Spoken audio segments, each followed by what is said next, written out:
also offered a sign of hope that the U.S. may not suffer the same fate was not so certain. Garry Kasparov is a Russian dissident, exile, and chess grandmaster. He has seen authoritarianism with his own eyes, and this week he wrote this in his Substack newsletter, The Next Move. As demagogues go, Donald Trump is not especially original. A tragedy occurs, the leader starts pointing fingers and blames the other guy as a pretext for overreach. It's so formulaic that no TV show with this plot would ever have made it near this past weekend's Emmys. Kasparov warned that we should understand this for what it is, a threat to the American opposition's constitutionally protected free speech rights. But he also offered a sign of hope that the U.S. may not suffer the same fate as Russia's slide into autocracy. He said, quote, Russia had no democratic immune system to fight the virus. America does. We all need a little dose of hope right now. And joining us now is Garry Kasparov. That piece is excellent. I encourage everybody to read it. We can share that too as well. But let me start by just asking. I mean, you brought up the comedy as an early warning sign with the example of a puppet show depicting Vladimir Putin, which is part of why we played it for the audience earlier to help them understand this storyline.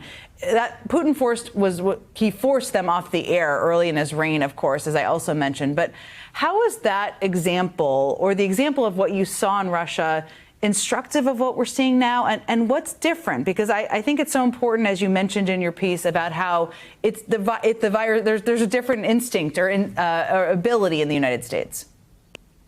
This show, and thanks very much for reminding me about this golden era in the history of my country.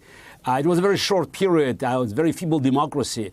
But the show was on air, I think, for about 6 years, and they mocked Yeltsin and his authorities. And I think back in 1995, one of Yeltsin's cronies tried to shut them down, and he was fired. And the first thing Putin did, he put him off the air by using the same coercion, attacking the parent company and then taking it over. And that's very important to understand. That's the moment you hear public interest, it should ring the bell. That's how the authoritarians use these very general terms that nobody can understand to advance their agenda. So when I hear this being repeated, public interest, I know what it's heading for. That's such an important, that is a phrase that was used by the FCC chairman, what's in the public interest, yesterday. And it's, again, to your point, I think, how it is defined, right? And they are defining it in their own terms. One of the other interesting points you make, and I was talking with Stacey Abrams a little bit about a similar point earlier, is that there's not some big moment that may happen. I mean, these crackdowns can have a slow burn. It's not always a dramatic movie moment where journalists are being pushed off cliffs. It can be slower burning. We're clearly in it now. What are the conditions for people who are tuning into this, already scared about it, that allow these crackdowns to be successful? Maybe what allowed it to be successful in Russia? Look, it's a very important point. It's in Hollywood movies. You see the coup d'etat, tanks on the streets, journalists being arrested. Normally, it's a slow burning process. It's like death by 1,000 cuts, one by one.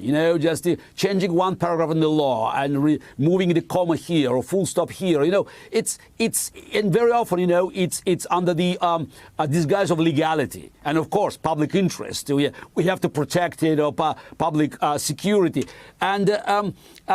It's just, at one point you discover that, you are no longer, having the same freedom you used to have. Of course, America, unlike Russia back then in 2000, has 250 years of democratic tradition. But I think the big mistake people are making, and Stacey Abrams pointed out, the Constitution doesn't defend itself. Constitution offers a good foundation to fight back for our freedom. But unless we recognize that this is an existential, I emphasize, existential threat to American democracy, so nothing will happen. And it's not just simply mobilization to protest. I believe that the elections and midterm elections will not be just a normal midterm. It will be free, but most likely not fair. When you look at the latest actions of the administration, for instance, the performance of Kash Patel at the hearings, insulting sitting senators, tells you that he doesn't care about Constitution, about the Congress. He cares only about one person. They all Trump administration members, they address their boss. And I'm afraid, and actually I'm almost convinced, that when the moment comes, they will not follow the Constitution but his orders. And we know what kind of orders he does, because he told us many times, Donald Trump doesn't lose elections. Donald Trump doesn't accept bad numbers. So it's, even if the majority of the country voting one way, Donald Trump will not accept it. We only have about a minute left, but I've heard this a lot, and this is the thing that scares people about the elections not being fair. What is that? You've seen this before. What does that look like to you? What should people have their eyes open to? Oh, look, if you have DOJ, FBI, eyes under your command, so you can do a lot of things. And obviously, we already saw that Donald Trump will not hesitate to bring troops, National Guard, into blue cities.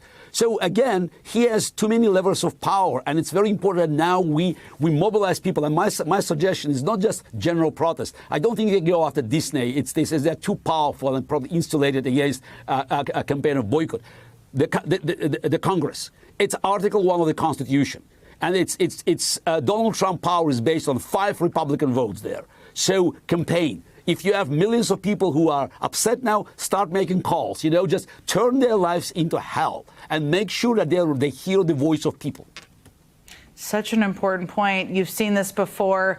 I really appreciate you joining us. It's really insightful, and I encourage everybody out there to read your piece too and follow you on Substack. Gary Kasparov, thank you so much.